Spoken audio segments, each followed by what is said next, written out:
फिर से एक बार बताऊंगा मैं, तो आप लोग थोड़ा सा ध्यान से सुनिएगा।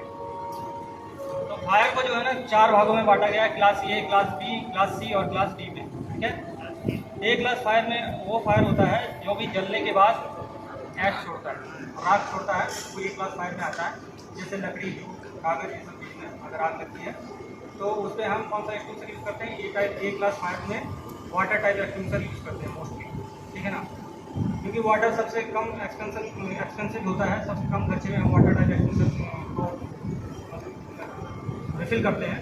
तो उसमें सबसे कम, जैसे आग कम लगती है तो कम पैसे का होता है, इसलिए हम उसमें वाटर टाइप ही यूज़ करेंगे अगर हमारे पास वाटर टाइप है तो।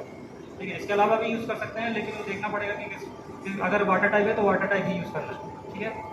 उसके बाद आता है बी क्लास फायर, जो कि ऑयल फायर होता है। उसमें किसी प्रकार का ऑयल हो सकता है, पेट्रोलियम हो सकता है, डीजल हो सकता है, केरोसिन हो सकता है, आपकी लुब्रिकेंट कोई भी हो सकता है, जैसे कि मोबिल ऑयल हो सकता है। इस टाइप का अगर इसमें अगर किस प्रकार का फायर होता है तो किस टाइप का एक्सटिंग्विशर यूज़ करते हैं हम? बी क्लास में किस टाइप का एक्सटिंग्विशर यूज़ करेंगे? फॉर्म एक्सटिंग्विशर का यूज़ करेंगे। ठीक है ना। तो बी क्लास अगर किसी प्रकार का ऑयल का फायर है तो उसमें हम बी क्लास का यूज़ करेंगे, मतलब कि फॉर्म एक्सटिंग्विशर यूज़ करेंगे। उसके बाद आता है सी क्लास फायर, जो कि गैसियस फायर होते हैं। यहाँ पर बहुत कम होंगे, डिफरेंट, जैसे कि कैंटीन वगैरह में है, ये सब जगह पर। तो सी क्लास फायर में हम कौन सा एक्सटिंग्विशर यूज़ करेंगे?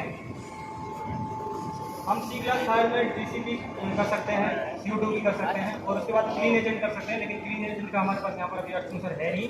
ठीक है ना। जब कभी यहाँ पर क्लीन एजेंट का एक्सटिंग्विशर आएगा तब तो उसके बारे में हम बताएंगे। ठीक है। तो इसमें आप CO2 भी यूज़ कर सकते हैं और DCP भी यूज़ कर सकते हैं। ठीक है ना, गैसियस फायर। और फोर्थ आता है आपका मेटल फायर।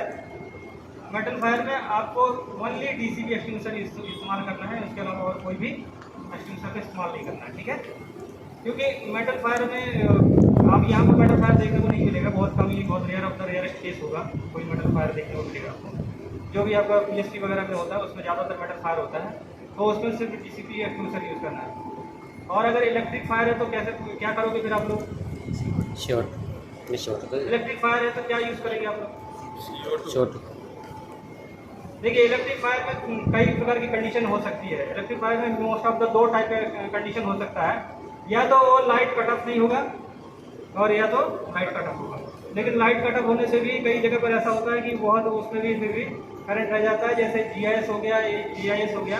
इन सब जगह पर हमेशा आपको कितना भी इंश्योर हो जाए कि यहाँ पर लाइट कट ऑफ हो गया है, उसके बाद भी वहाँ पर कई हज़ारों वोल्ट रह सकता है, 1000 वोल्ट मिनिमम रह सकता है, तो वहाँ पर हमेशा आपको DCP एक्सटिंग्विशर ही यूज़ करना है।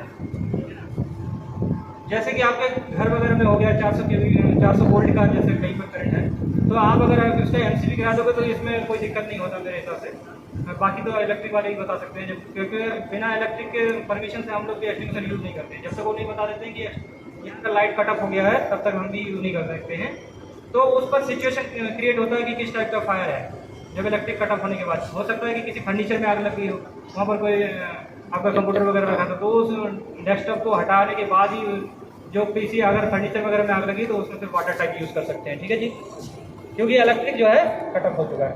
जब मोस्ट ऑफ द प्लांट के अंदर तो ज़्यादा वोल्टेज का ही रहता है, मशीनरी वगैरह। मेटल का फायर है तो उसमें सिर्फ आप DCP यूज़ करिएगा। लेकिन कन्फाइंड स्पेस में यूज़ करने से पहले आपको ये इंश्योर होना है कि हमारा निकलने का एग्जिट पॉइंट है वो इंश्योर कर लेना, क्योंकि अगर ज़्यादा आपने DCP यूज़ कर दिया तो उसके अंदर पूरा क्लाउड बना देगा, पूरा धुआं हो जाएगा। फिर आपको इनहेल, मतलब ऑक्सीजन लेने के वक्त उसको इनहेल कर लोगे तो फिर प्रॉब्लम हो सकती है।